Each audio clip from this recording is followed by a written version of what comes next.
Shalom WJC family. It's time for our weekly Torah talk. This week in the Torah, we will be reading Parshat Bo, sort of the exciting culmination of the 10 plagues. We read 7 plagues last week, 3 more in this week's Parshan.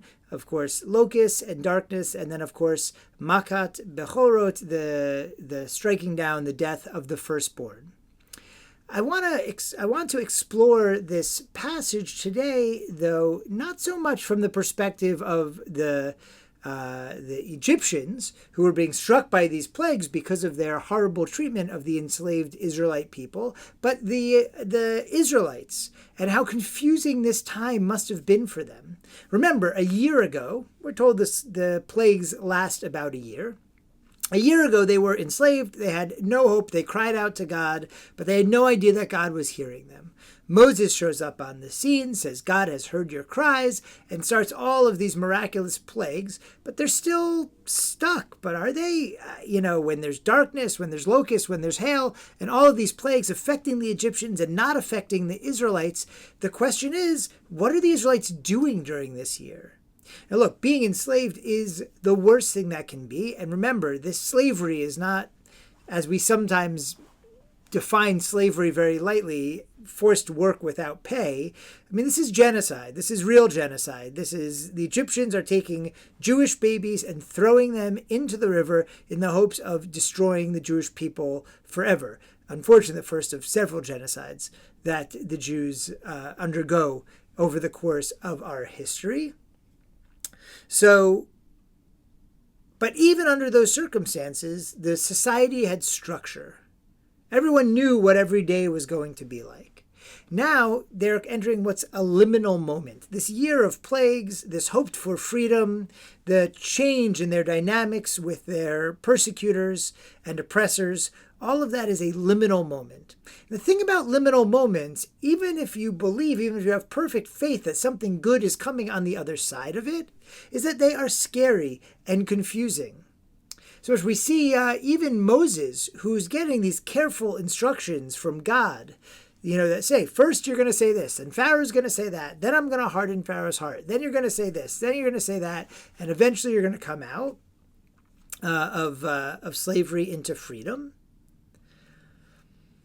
After the plague of darkness, God, sends Moses in, and Pharaoh's begging for the lives of his people. He says, it's fine. What do you need to go? And Moses says, you have to give us all your livestock. And you're going to give us livestock for our worship, and we're going to take our own. Not a person, not a child, not a hoof will remain behind here in Egypt. And he says the funny thing. He says, why? We need to select from all of these cattle, sheep, goats, cows, whatever, for the worship of the eternal our God. And we shall not know with what we are to worship God until we get there. What does he mean? We won't know what we need to worship God until we get there. First of all, he knows he needs animals. Second of all, God's given him all these details. He doesn't even know what he's supposed to do when he gets there. But that's just the thing about liminal moments, is that you don't always know where we're going or exactly how to behave. I bring this up because today, the world we live in is like one giant liminal moment. We're constantly in transition because things change so quickly. Things we thought were true even a few years ago are now questioned. Cultural norms that wouldn't be questioned even a few years ago are now turned upside down. Definitions of words and what they mean and who they apply to, where there was no question even a few years ago, are now redefined or applied to totally new people or peoples. And it's confusing. It's not always bad. Some of these transitions and redefinition is good, just like coming out of slavery to freedom is good. And yet, the commentators, Rashi and others, Ibn Ezra, they can't believe that Moses says he doesn't know how they're going to worship. They say, he just doesn't know how many cows he'll need or how many goats. Moses seems to be saying, we don't know what we're going to do here. And sometimes that's how we feel, like we don't know what we're going to do here. And so what Judaism gives us is a structure for our lives, even during liminal moments. The way we have been able to survive so many and thrive even in so many transitional liminal moments in the history of the Jewish people, and even to this day, is that the Jewish traditions, the worship, the holidays, the calendar, Shabbat, the way we interact with people, the structure of our families, or the emphasis on family structure, however those families are made up, all of that gives a structure to our lives that lends a sense of stability even at these transitional moments, even at these liminal times.